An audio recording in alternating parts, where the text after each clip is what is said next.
वहां पहुंचे कवि। ये लोकोक्ति तो आप सबने कभी न कभी सुनी ही होगी। मैं मानवी शर्मा कक्षा 9वीं बीटा से आदरणीय प्रधानाचार्य जी का धन्यवाद करती हूँ आज के कार्यक्रम में शामिल होने के लिए। मैं सालिम 9वीं कक्षा से प्रिंसिपल मैम से अनुरोध करूंगा कि दीप प्रज्वलित करके आज के कार्यक्रम का उद्घाटन करें।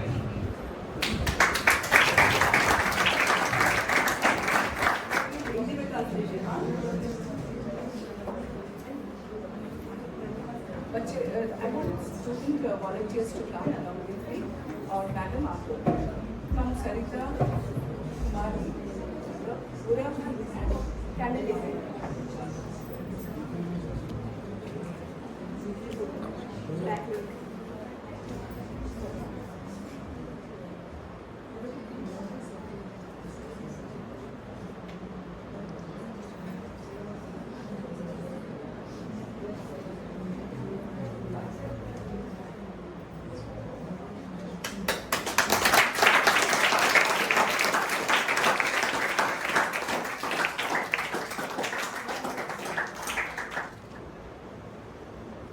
कवि वह है जो भावों के रसों द्वारा अभिव्यक्ति देता है और सामान्य अथवा स्पष्ट के परे गहन यथार्थ का वर्णन करता है।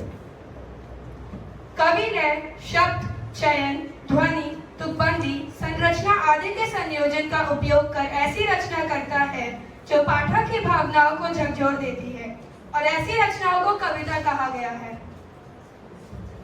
कविता मनुष्य के मन पर अमिट छाप छोड़ देती है। अगर कवि भावनाओं से ओतप्रोत कोई कविता लिखता है तो उसकी कलम जादू सा प्रभाव डालती है। अगर कविता के शेरी शब्द और विषय अनुरूप होते हैं तो कवि अपना काम कर जाता है। सच कहा आपने।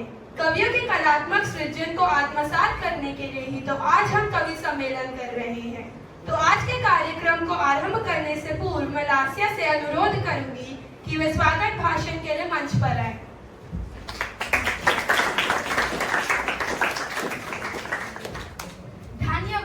आदरणीय प्रिंसिपल मैम, पूजनीय गुरुजन, यहाँ उपस्थित सभी अतिथिगण तथा मेरे प्यारे मित्रों, आप सबका स्वागत है। कवि और कविता क्या है ये सब तो आप सुन लिया, मगर आज के दिन हमारा कवि सम्मेलन करना और इसमें सम्मिलित होना कितना तर्कसंगत है और इसका क्या औचित्य है, इसे समझना आवश्यक है।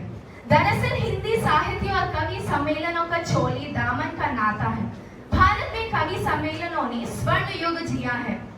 एक समय था जब भारतीयों में हर राष्ट्रीय और धार्मिक पर्वों पर कवि सम्मेलनों का आयोजन किया जाता था। मनोरंजन के सीमित संसाधनों के चलते कवि सम्मेलन एक महाआयोजन सा होता था और श्रृंगार से हास्य तक और करुण से वीर रस तक सब कुछ जन जन के मन तक पहुंचता था। इसी परंपरा को जीवित रखते हुए आज हम सब यहाँ एकत्रित हुए हैं।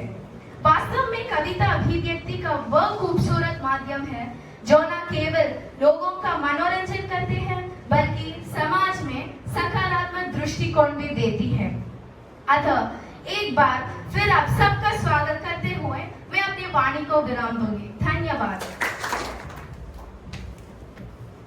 जी हाँ, आज के इस कवि सम्मेलन में हम तालियों की गड़गड़ाहट के साथ आप सबका स्वागत करते हैं और आशा करते हैं कि हमारे प्रिय कवि बंधु अपनी स्वरचित तथा महान हिंदी कवियों की रचनाओं से आप सबको आनंद विभोर करने का प्रयास करेंगे।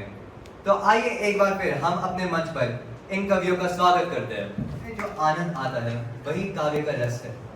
काव्य में आने वाला आनंद अर्थात लौकिक न होकर अलौकिक होता है। दरअसल रस काव्य की आत्मा है। संस्कृत में कहा गया है कि रसात्मकम वाक्यम काव्यम, अर्थात रसयुक्त काव्य ही वाक्य है। वाह, तो क्या हम आज विभिन्न काव्य रसों पर आधारित कविताएं सुनेंगे? जी हाँ, अवश्य। तो आज के इस कार्यक्रम का आरंभ मां सरस्वती वंदना के साथ करेंगे। इसके लिए मैं मंच पर बुलाना चाहूंगा तेजस्वी, सिद्धार्थ और प्रणवी को। कृपया आप सब मंच पर आइए और मां सरस्वती के आशीर्वाद से कार्यक्रम को आगे बढ़ाइए।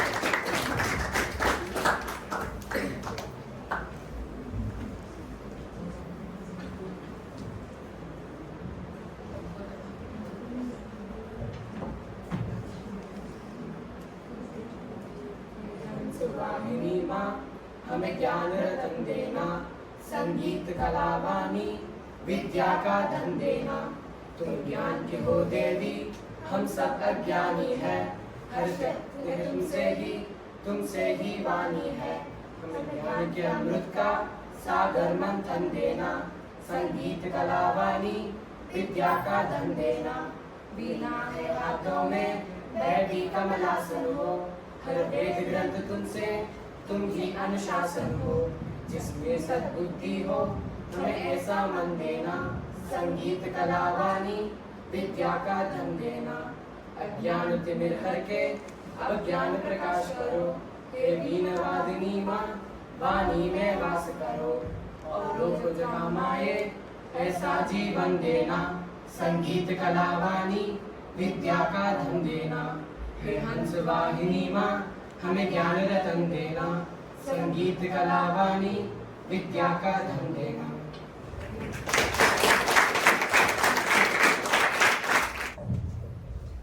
बहुत सुंदर। आप सबके मधुर गान से प्रतीत होता है मानो मां सरस्वती का आशीर्वाद हमें मिल गया है। तो इसके साथ ही हम विभिन्न काव्य रसों का आनंद उठाने के लिए सबसे पहले आमंत्रित करते हैं जशवंत को।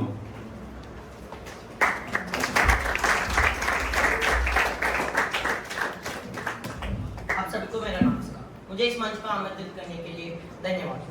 अब मेरा नाम है जशवंत, 10वीं कक्षा डेल्टा के छात्र हूँ। अब मैं श्री माखनलाल चतुर्वेदी जी द्वारा रचित श्रृंगार के सहयोग रस पर आधारित एक कविता सुनाने जा रहा हूँ। इस कविता को सुनिए और आनंद उठाइए। नई नई कोपले नई कलियों से करती जोरा जोरी, चुप बोलना बोलना पंखड़ी गंध उठा चोरी चोरी। उस सुदूर झरने पर जाकर हन्ने के दल पानी पीते, ऋषि की प्रेम कहानी पीते, शशि की नव भगवानी पीते। उस अलमस्त पवन के झोंके टहर टहर कैसे लहराते, मानो अपने पर लिख लिख कर स्मृति की यादें आने लाते। बेलों से बेले हिल मिलकर झरना लिए बेकर उठी है, पंती पंछी दल की टोली बस किसी गोटे उठी है। किरण के रंग सोना बरसाकर किसको बानो बुलाने आया, अंधकार पर छाने आया या प्रकाश पहुंचाने आया। मेरी उनकी प्रीत पुरानी पत्र पत्र पर डोल उठी है, ओस बिंदु बोल उठी है, कल कल स्वर में बोल उठी है, कल कल स्वर में बोल। धन्यवाद। बहुत सुंदर रचना। आइए श्रृंगार के वियोग रस का भी आनंद उठाने के लिए आमंत्रित करते हैं साई दक्षिता को। आपका मंच पर स्वागत है।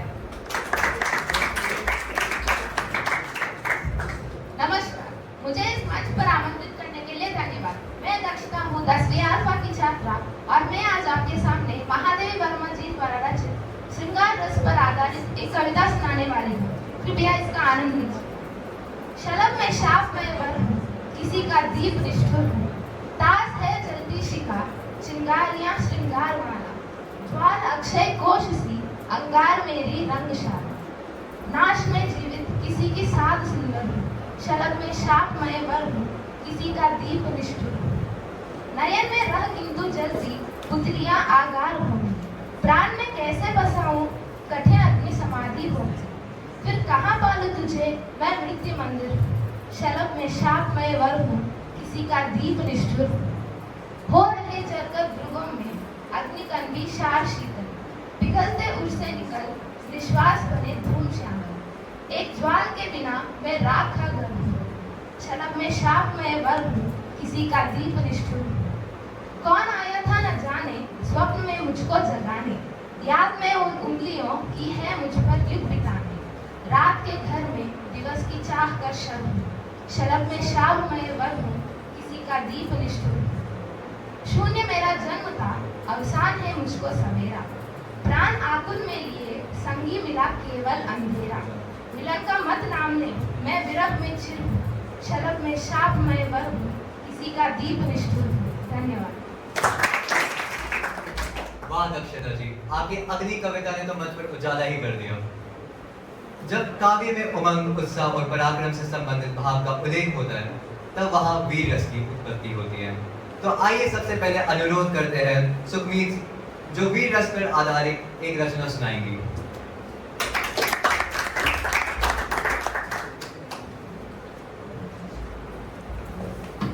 मुझे मंच पर आमंत्रित करने के लिए धन्यवाद। मैं सुखमीत 9वीं कक्षा की छात्रा हूँ। आज मैं रामधारी सिंह दिनकर की वीर रस पे आधारित एक कविता सुनाने जा रही हूँ। तो सुनिए। कलम आजन की जय बोल, कलम आजन की जय बोल। जला अस्थियां बारी बारी, चिटकाए जिनमें चिंगारी। जो चढ़ गए पूर्ण वेदी पर, लिए बिना स्नेह मुख खोल। कलम आज उनकी जय बोल, कलम आज उनकी जय बोल। जो अपनी लघुदीप हमारे, तूफानों में एक किनारे, जल जलाकर बुझ गए किसी दिन। मांगा ना स्नेह मुख खोल। कलम आज उनकी जय बोल, कलम आज उनकी जय बोल। पीकर जिनकी लाल शिका है, अगल रही सो लपट दिशा है। जिनके सिंहनाद से सहमी, धरती रही अभी तक खोल। कलम आज उनकी जय बोल, कलम आज उनकी जय बोल। अंधा चकचौंध का मारा, क्या जाने इतिहास बेचारा। साक्षी है उनकी महिमा को चंद्र सूर्य भगोल खगोल।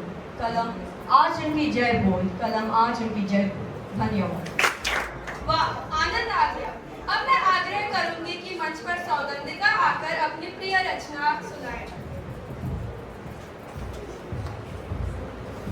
मंच पर मुझे आमंत्रित करने के लिए शुक्रिया। मैं सौगंधिका 9वीं कक्षा की छात्रा हूँ।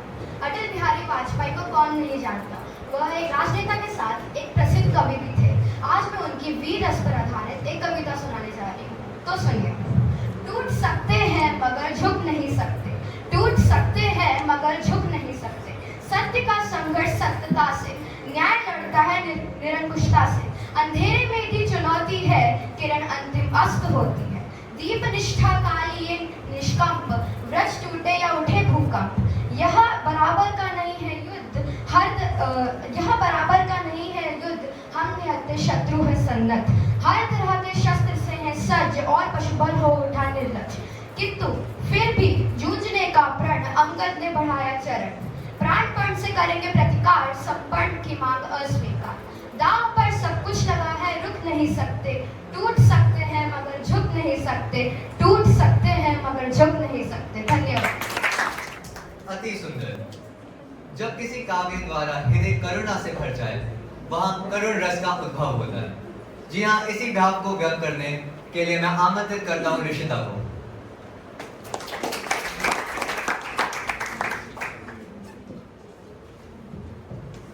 मुझे मंच पर आमंत्रित करने के लिए धन्यवाद। मैं ऋषिता 10वीं बीटा की छात्रा हूँ।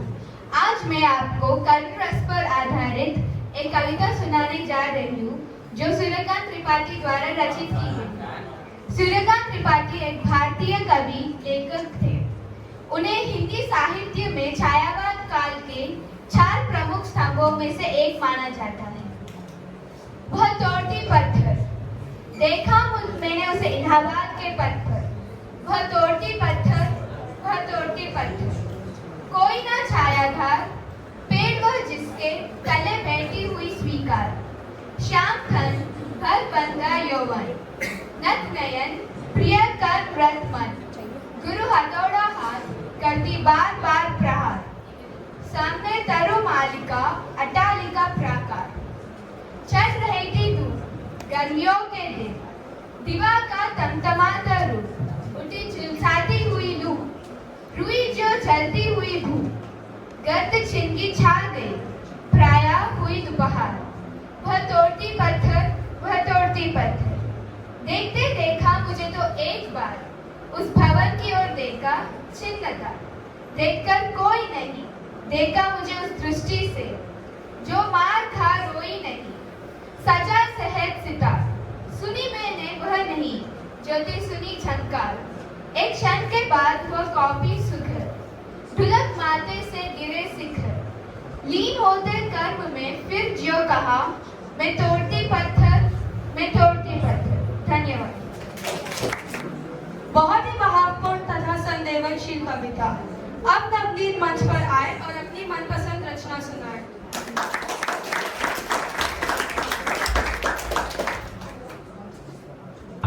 मुझे इस मंच पर आमंत्रित करने के लिए धन्यवाद। मैं नवनीत कक्षा 10वीं अल्पा का छात्र आपके समक्ष प्रसिद्ध कवि नागार्जुन, जिनका असली नाम वैद्यनाथ मिश्रा था, वह भारतीय हिंदी साहित्य के महत्वपूर्ण कवि और लेखक भी थे।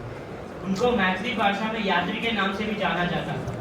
आज मैं उनकी करुण रस पर आधारित एक कविता सुनाने जा रहा हूँ। प्राइवेट बस का ड्राइवर है तो क्या हुआ, 7 साल की बच्ची का पिता तो है।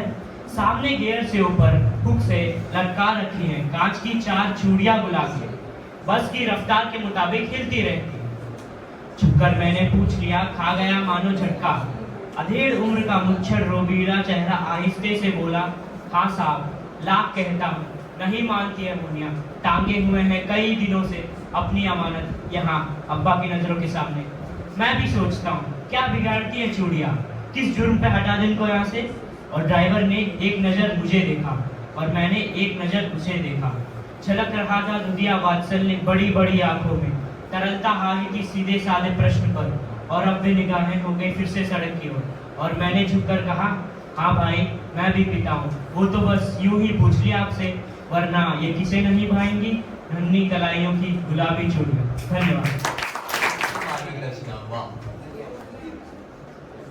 जुगुप्सा भाव को व्यक्त करने के बाद विभत्स रस की एक रचना सुनाने के लिए अब मंच पर आ रहे हैं दानिया।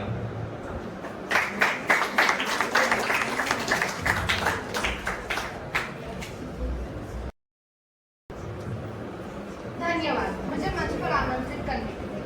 आज मैं आपके समक्ष एक विभत्स रस पर एक कविता सुनाने जा रही हूँ, जिसकी कवित्री है सुभद्रा कुमारी चौहान। यह कोकिला नहीं काग है, शोर मचाते, काले काले कीट भ्रमर का भ्रम उपजाते। कलियां भी खिली मिली है कंटक कुल से, वह पौधे और पुष्प शुष्क है अथवा जल से। परिमलहीन पराग दान सा बना पड़ा है, हाँ यह प्यारा बात खून से सना पड़ा है। ओ प्रिय ऋतुराज किंतु धीरे से आना, यह है शोक स्थान, यह मत शोर मचाना। यह है शोक स्थान, यह मत शोर मचाना। वायु चले पर मंद चाल से उसे चलाना, दुख की आहें संग उड़ाकर मत ले जाना। कोकिला गावे किंतु राग रोने के गावे, भ्रमर करे गुंजार कथा कष्ट की सुनावे। लाना संग में पुष्प ना हुए अधिक सजीले, तो सुगंधी मन और ओस से कुछ कुछ गिरे। किंतु ना तुम उपहार भाव आकर दिखलाना, स्मृति में पूजा है तो यह थोड़े थोड़े बिखराना। कोमल बालक मरे यहाँ गोली खा खा कर, स्मृति में पूजा है तो यहाँ थोड़े बिखराना। कलियां उनके लिए कोमल बालक मरे यहाँ गोली खाकर, कलियां उनके लिए गिराना थोड़ी लाकर। आशाओं से भरा हृदय भी छिन्न हुआ है, अपने प्रिय परिवार देश से भिन्न हुआ है। कुछ कलियां खिली यहाँ इसलिए चढ़ाना, करके उनकी याद अश्रु के औस बहाना। तड़प तड़प कर वृद्ध मरे हैं गोली खाकर, शुष्क पुष्प कुछ वहाँ गिरा देना तुम जाकर। शुष्क पुष्प कुछ वहाँ गिरा देना तुम जाकर। यह सब करना किंतु यह मत शोर मचाना, यह है शोक स्थान बहुत धीरे से आना। यह है शोक स्थान, यह बहुत धीरे से आना। धन्यवाद। अति भावपूर्ण अब मंच पर आ रहे हैं कृष्णा, जो भयानक रस से परिचित कराने के लिए एक रचना सुनाएंगे।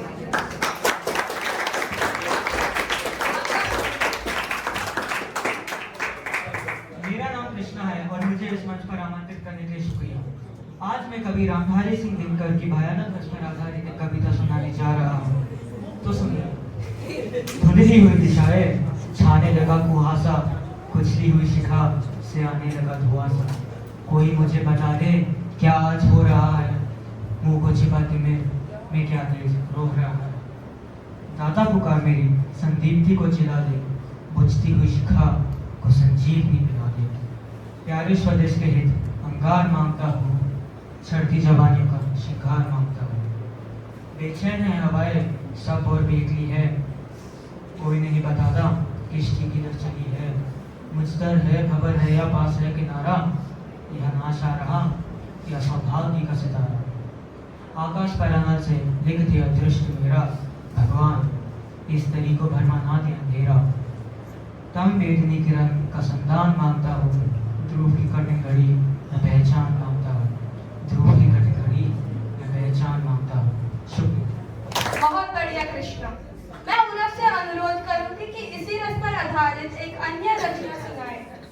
आपका मंच पर स्वागत है। मुझे इस मंच पर आमंत्रित करने के लिए आप सभी का धन्यवाद। मैं उर्फ वो 10वीं कक्षा का एक छात्र। मैं आज गौतम केसरी की लिखी गई भयानक रस पर आधारित एक कविता आप सभी को सुनाना चाहता हूँ। आप सभी इसका आनंद लीजिए। भयावह स्थिति आन पड़ी है, परछाई तक काल खड़ी है, मौत का पैगाम आया है, युद्ध में बेगुनाह मारा गया, युद्ध में बेगुनाह मारा गया है। त्राहिमाम त्राहिमाम मचे हैं चारों ओर, हे इष्टदेव तेरी आस लगाए मेरे नंद किशोर। विपत्ति काल को संभाल ले, हे अर्जुन गाड़ी चढ़ा ले। मौत का बादल मंडरा रहा है, हर जगह महाभारत का कुरुक्षेत्र छा रहा है। कलयुग में पाप बढ़ता रहा है, हुक्मराना शासन करता रहा है। ऐसा न हो होता रहे ये संघर्ष, हे इष्टदेव आकर करो इसका अंत। आए अकबर तो राणा बन जा, दुश्मन के आगे शीश मत झुका। कालखंड की ये सौगात है, हर दृश्य जलियन वाला पार है। गगन पुकारे अब तो आजा, दुश्मन की समाधि बना जा। करे जो शत्रुओं का अंत, वही है शौर्य भारत अखंड, वही है शौर्य भारत अखंड। धन्यवाद। वाह उर्फ जी, आपकी कविता ने तो हमारे रोंगटे ही खड़े कर दिए। काव्य में आश्चर्य भाव की उत्पत्ति करने वाले अद्भुत रस की एक रचना सुनाने के लिए आमंत्रित करता हूँ सात्विक। उनका स्वागत करते हैं। मुझे इस मंच पर आमंत्रित करने के लिए धन्यवाद। मेरा नाम सात्विक है और मैं 10वीं कक्षा का छात्र हूँ और आज मैं आप सबको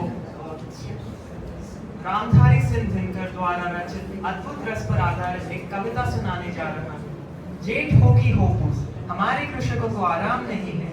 झूठे कवि संग बैलों का ऐसा कोई याम नहीं है। मुख में जीव शक्ति, भुजा में जीवन में सुख का नाम नहीं है। वसंत कहा सूखी रोटी भी मिलती दोनों शाम नहीं है। बैलों के यह बंधु न्या जाने कैसे जीते हैं। बंदी जीव आंखें विषम गम खा शायद आंसू पीते हैं। पर शिशु का क्या, सीख ना पाया अभी जो आंसू पीना। चूस चूस सूखा स्तन माँ का, सो जाता रोगिल अपना हीना। विवश देखती माँ अचल से नन्ही तड़प जाती, अपना रक्त पिला देती यदि फटी आज व्रज की छाती। कब्र कब्र में आबोध बालकों की भूखी हड्डी रोती है। दूध दूध की कदम कदम पर सारी रात होती है। धन्यवाद। धन्यवाद मना जी। ये तो सभी जानते हैं कि हंसना हमारे शारीरिक और मानसिक स्वास्थ्य के लिए बहुत फायदेमंद है, और जब हंसने का मौका काव्य के द्वारा मिले तो कहना ही क्या। वैसे भी हास्य रस के बिना तो काव्य रस अधूरा है। सही कहा आपने। तो आइए स्वागत करते हैं हम तेजस का, जो हमें इस रस पर आनंदित करने आ रहे हैं। आपका मंच पर स्वागत है।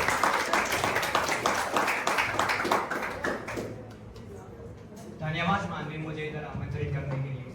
मैं तेजस 10वीं बीटा से आप सबके सामने एक हास्य कविता प्रस्तुत करने जा रहा हूँ, जिनके कवि उल्हड़ मरोदाबादी है। वह एक भारतीय हिंदी प्रसिद्ध कवि थे। तो आप सब अपने खुशी के पेटियां बांध लीजिए, क्योंकि आप बहुत हंसने वाले हैं। अंधे को दर्पण दिखलाना अच्छा है पर कभी कभी, बहरे को फरियाद सुनाना अच्छा है पर कभी कभी। ऐसा ना हो तेरी कोई उंगली गायब हो जाए, नेताओं से हाथ मिलाना अच्छा है पर कभी कभी। बीवी को बंदूक सिखाकर तुमने इसकी काम किया, अपनी रोटियां आप डुबाना अच्छा है पर कभी कभी। हाथ देखकर पहलवान का अपना सिर फुड़वा बेटे, पामिश्री में सच बतलाना अच्छा है पर कभी कभी। घूसे लाख चले आपस में संयोजन का सिर फुड़वा, कभी हमको बिस्की पिलवाना अच्छा है पर कभी कभी। $25 जुर्माने के 20 डूबने में खर्च, वॉशिंगटन में 5 चबाना अच्छा है पर कभी कभी। धन्यवाद।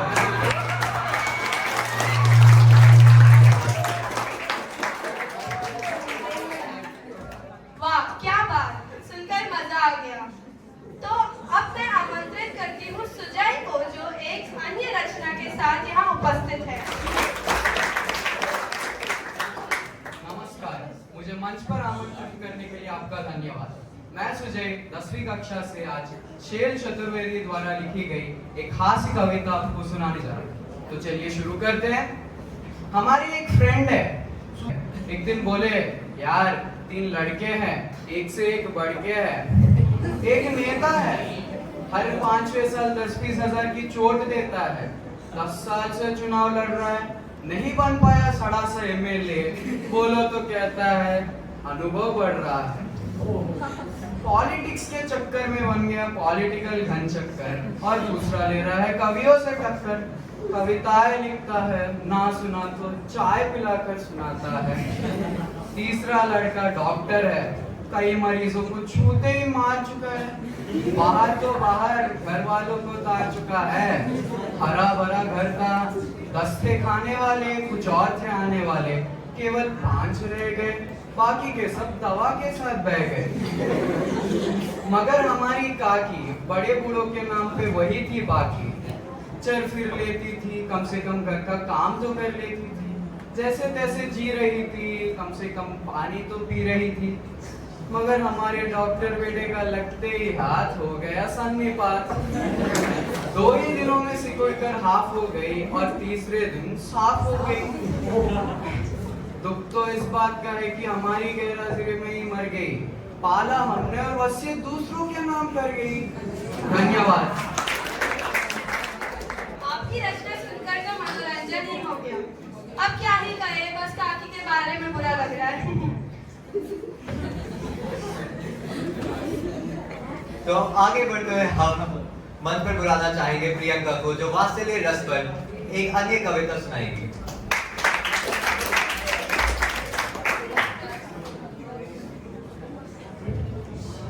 मुझे मंच पर आमंत्रित करने के लिए आपका धन्यवाद। मैं प्रियंका सिरी 10वीं गामा की छात्रा हूँ। सुभद्रा कुमारी चौहान को कौन नहीं जानते हैं। उनकी सबसे प्रसिद्ध कविता झांसी की रानी, जिसमें उन्होंने शौर्य और साहस को दर्शाया है। हालांकि उनकी रचनाओं में वीर रस का प्रमुख स्थान है। इसके अलावा उन्होंने वात्सल्य रस पर आधारित कई सारी सुंदर कविताएं रची हैं। आज मैं आप सबको सुभद्रा कुमारी चौहान द्वारा रचित वात्सल्य रस पर आधारित एक कविता सुनाने जा रही हूँ। कविता का शीर्षक है यह कदम का पेड़। यह कदम का पेड़ अगर माँ होता है मनाती रे, मैं भी उस पर बैठ कन्हैया बनता धीरे धीरे। ले देती यदि मुझे बांसुरी तुम 2 पैसे वाली, किसी तरह नीचे हो जाती यहाँ कदम की डाली। तुम्हें नहीं कुछ कहता पर मैं छुपके आता, उस नीची डाली से अम्मा ऊंचे पर चढ़ जाता। वही बैठ फिर बड़े मजे से मैं बांसुरी बजाता। अम्मा अम्मा कह वंशी के स्वर में तुम्हें बुलाता।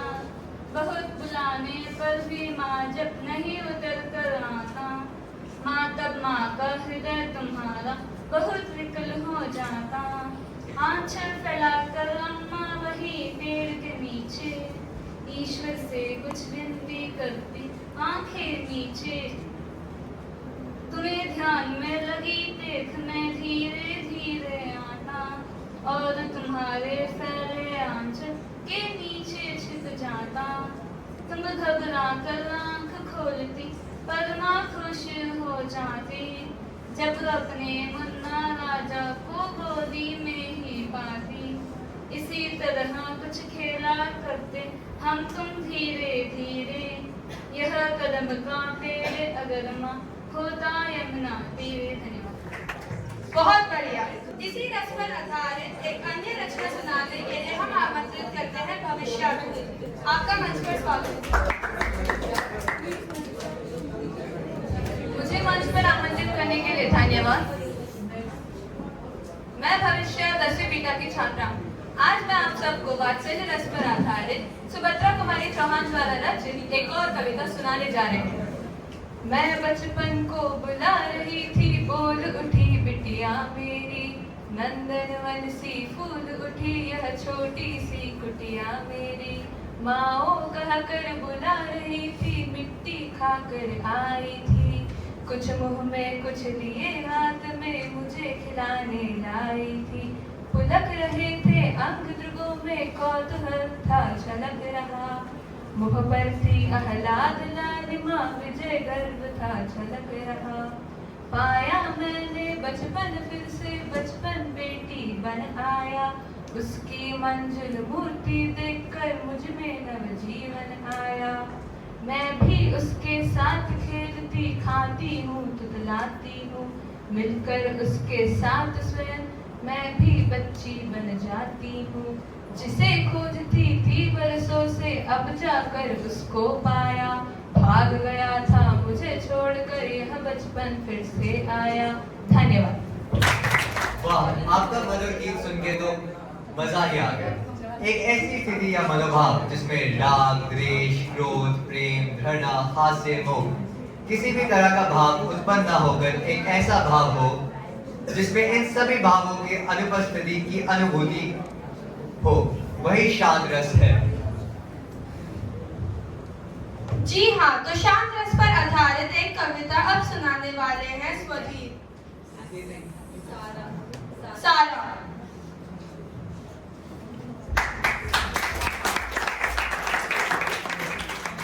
आप सभी को नमस्कार। मुझे मंच पर आमंत्रित करने के धन्यवाद। मैं सारा हूँ, 10वीं कक्षा बीटा की छात्रा हूँ। मैं आपको आज शांत रस पर आधारित एक छोटी सी कविता सुनाने वाली हूँ। यह कविता दुष्यंत कुमार द्वारा रचित है। दुष्यंत कुमार एक आधुनिक हिंदी साहित्य के एक प्रसिद्ध कवि रह चुके हैं। यह हिंदी गजल के लिए भी प्रसिद्ध है और उन्हें आमतौर पर 20वीं सदी के महान हिंदी कवियों में से एक माना जाता है। तो कविता प्रस्तुत है।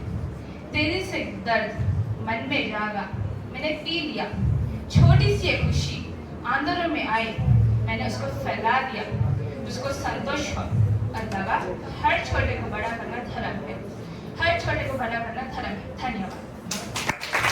आज में जिस रस की रचनाएं सुनाने वाले हैं वह है भक्ति रस।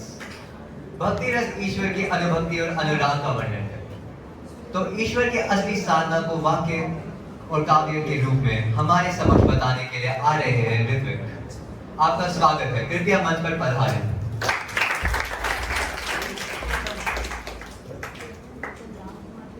मुझे मंच पर बुलाने के लिए आप सभी का धन्यवाद। मैं ऋत्विक कक्षा 10वीं का छात्र हूँ। आज मैं श्री रविंद्रनाथ टैगोर द्वारा भक्ति रस पर आधारित एक कविता सुनाने जा रहा हूँ। यह कविता बंगाली में लिखी गई है और इसका हिंदी अनुवाद श्री हंस कुमार तिवारी द्वारा किया गया है। यह कविता ऐसी है। भजन पूजन साधना आराधना सब कुछ पड़ा रहे, अरे देवालय का द्वार बंद किए क्यों पड़ा है? अंधेरे में छिपकर अपने आप चुपचाप तो किसे पूछता है? आंख खोलकर ध्यान से देख तो सही, देवता घर में नहीं है। देवता तो वहां गए हैं जहां माटी गोड़कर खेतीहार खेती करते हैं, पत्थर काट कर राह बना रहे हैं, 12 महीने खट रहे हैं। क्या धूप क्या वर्षा हर हालत में सबके साथ है, उनके दोनों हाथों में धूल लगी हुई है। अरे टूटी उन्हीं के समान स्वच्छ कपड़े बदलकर धूल पड़ जाओ। मुक्ति कहाँ पाएगा भला? मुक्ति है कहाँ? स्वयं प्रभु ही तो सृष्टि के बंधन में सबके निकट बंधे हुए हैं। अरे छोड़ो भी है ध्यान, रहने भी दो फूलों की डलिया, कपड़े फट जाने दो, धूल बालू लगे, कर्मयोग में उनसे कंधा मिलाकर पसीना बहने दो। धन्यवाद। वाह ऋत्विक, अति सुंदर। तो एक बार फिर भक्ति भाव से ओतप्रोत करने आ रहे हैं हमारे समक्ष केशव और श्रीकर। आपका मंच पर स्वागत है।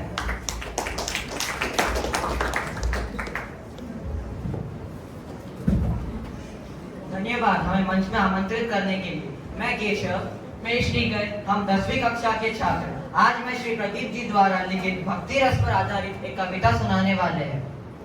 मारने वाला है भगवान, बचाने वाला है भगवान, मारने वाला है भगवान, बचाने वाला है भगवान। श्रद्धा रखो जगत के लोगों अपने दीनानाथ में, लाभ हानि जीवन और मृत्यु सब कुछ उसके हाथ में। मारने वाला है भगवान, बचाने वाला है भगवान, बालना बाका होता उसका जिसका रक्षक दया निदान। ज्ञानने वाला है भगवान, बचाने वाला है भगवान, त्याग दो भाई फल की आशा, स्वार्थ बिना प्रीति जोड़ो। कल क्या होगा इसकी चिंता, जगत पिता पर सब छोड़ो। क्या होनी क्या अनहोनी सबका है उसको ज्ञान। मारने वाला है भगवान, बचाने वाला है भगवान, जल तल अगन आकाश पवन पर केवल है उसकी सत्ता। प्रभु इच्छा के बिना यहाँ पर हिल ना सके एक पत्ता। उसकी शक्ति वहाँ पे उसकी शक्ति यहाँ पे होता, उसकी शक्ति महान, उसकी शक्ति महान। मारने वाला है भगवान, बचाने वाला है भगवान, मारने वाला है भगवान, बचाने वाला है भगवान। धन्यवाद। तो ये थी महान कवियों की महान रचनाएं। अब स्वरचित रचनाएं सुनने का वक्त है। अब मैं नीलीश को बुलाना चाहूंगा मंच संचालन के लिए। धन्यवाद साहिब। मेरे प्यारे श्रोतागण तथा प्रिय मित्रों, आज तो आनंद ही आ गया। इतने महान कवियों की रचनाएं आप सबके मुखमंडल से सुनकर मजा आ गया। क्यों, सही कहा ना? तो मित्रों, आज हमारे कुछ नवोदित कवि मित्र अपनी स्वरचित रचनाओं लेकर सभा में उपस्थित हैं। इनके इस प्रयास के लिए हम उनका अभिनंदन करते हैं। आइए उनका उत्साहवर्धन करते हुए हम उनकी रचनाएं सुनते हैं। तो सबसे पहले मैं आमंत्रित करता हूँ प्रियंका को। मंच पर पुनः आपका स्वागत है।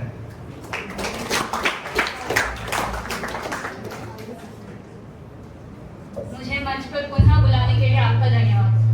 मैं प्रियंका श्री 10वीं गामा की छात्रा हूँ। आज मैं आप सबके सामने देशभक्ति पर आधारित मेरी स्वरचित कविता सुनाने जा रही हूँ। कविता का शीर्षक है वतन के वास्ते। आज मैं निकली हूँ घर आंगन से, छोड़ अपने सारे अरमान वतन के वास्ते। माँ, तेरे आंचल में पली बड़ी हूँ, तेरा कर्ज न चुका सकूँ, मैं फर्ज निभाऊंगी वतन के वास्ते। सीने में धड़कती ज्वाला है, न तन झुकेगा न मन झुकेगा वतन के वास्ते। लहू की आखिरी बूंद भी बहा दूंगी, तोड़ दूंगी दुश्मनों के हौसले वतन के वास्ते। कट जाएगा सिर फिर भी धड़ से लड़ूंगी, तुम पर मर मिट जाऊंगी, यही तो चाहत है मेरी वतन के वास्ते। कफन मेरा तिरंगा, वीर गति मेरी मंजिल, तिलक हो आखिरी माँ तेरे नूर का वतन के वास्ते। धन्यवाद। वतन के वास्ते अपना प्यार सुनाने के लिए धन्यवाद प्रियंका। अब मैं बुलाना चाहता हूँ गुरव को।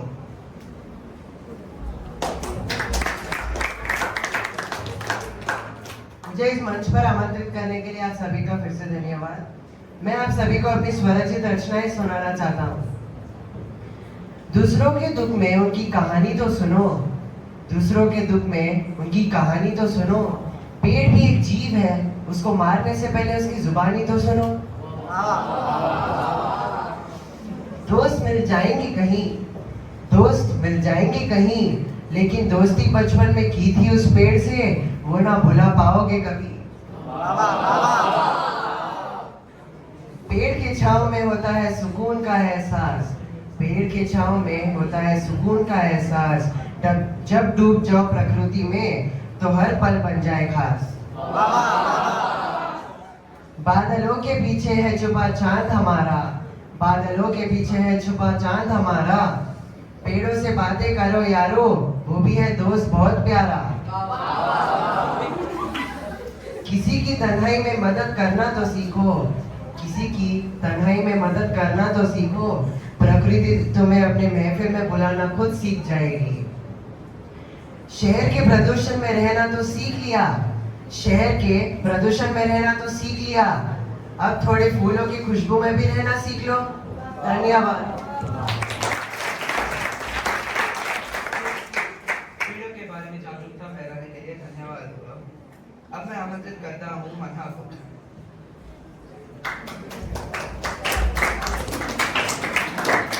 मुझे फिर मंच पर आमंत्रित करने के लिए आप सभी का धन्यवाद। मैं आज आप सभी को मेरी स्वरचित रचना सुनाने जा रही हूँ। ये दिन ना आएंगे दोबारा, ये बस छूट जाने की चिंता, ये मौजों के जोड़ी को ढूंढना, ये नाश्ते से बचने की कोशिश, ये माँ की डांट से रूठ जाना, ये दिन ना आएंगे दोबारा। ये सवेरे की प्रार्थना से शुरू, ये गणित मैथ्स को ढूंढने की परेशानी, ये लंबे लंबे उपदेशों को सुनने पर आने वाली नींद, ये रातों में जाग कर गृह कार्य को खत्म करना, ये दिन ना आएंगे दोबारा। ये दोस्तों के डब्बों से खाने का आनंद, ये कक्षा में करने को गपशप, ये अवकाश में करने की मस्तियाँ, ये परीक्षा से पहले का डर, ये दिन ना आएंगे दोबारा। ये लौटने की घंटी का इंतजार, ये घर वापस पहुंचने की खुशी, फिर अगले दिन की तैयारी का आरंभ, ये दिन ना आएंगे दोबारा, ये दिन ना आएंगे दोबारा। हमें आज कविता के रूप में समय का महत्व बताने के लिए धन्यवाद मन्हा। तो अब स्वागत करते हैं हम दक्षता का, तालियों से इनका स्वागत करें।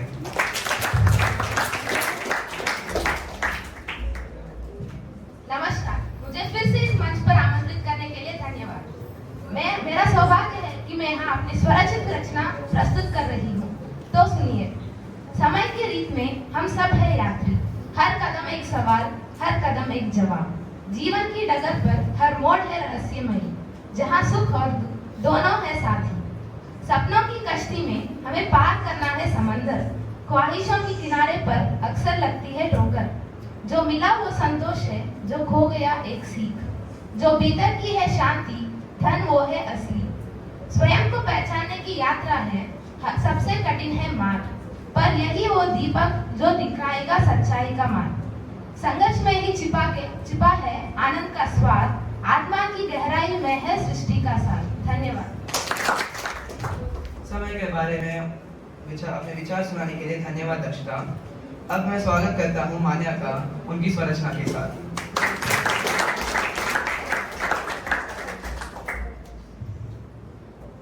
नमस्कार सभी को, मुझे मंच पर आमंत्रित करने के लिए आप सभी का धन्यवाद। मेरा नाम मान्या है और मैं 10वीं दलता की विद्यार्थी हूँ। आज मैं आप सबको अपनी स्वरचित कविता सुनाना चाहूँगी। जीवन एक संघर्ष है, आगे बढ़ते रहे। जीवन एक संघर्ष है, आगे बढ़ते रहे। गिर जाओ चाहे मगर, पर ठहरे मत रहो। दुख आएंगे सुख आएंगे, जीवन में अनेक लोग आएंगे। कुछ तुम्हें सिखाएंगे, कुछ तुमसे सीख जाएंगे। जीवन एक नदी की धार है, उसे बस बहते जाना है। ठहर दे किसी दिन तो समझो डूब जाना है। जीवन एक संघर्ष है, आगे बढ़ते रहे। धन्यवाद। बहुत सुंदर मान्या। जीवन के संघर्ष से संबंधी मान्यता जाहिर करने के लिए धन्यवाद। इतनी सुंदर रचनाओं से हमारा मनोरंजन करने के लिए आप सभी कवियों का धन्यवाद। अब मैं अनिमेश से आग्रह करूंगा कि वह धन्यवाद ज्ञापन के लिए उपस्थित हो।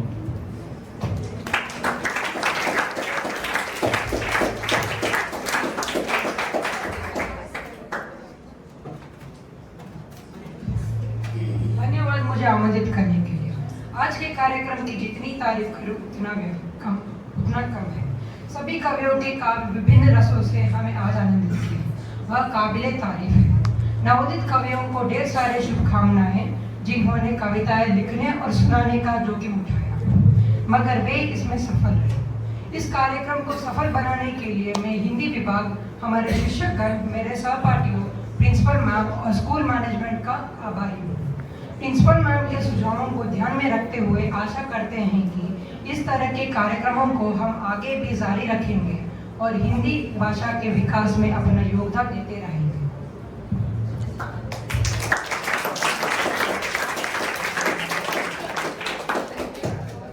अंत में हमारी शिक्षिका सरिता मैम को मंच पर आने के लिए आमंत्रित करना चाहता हूँ।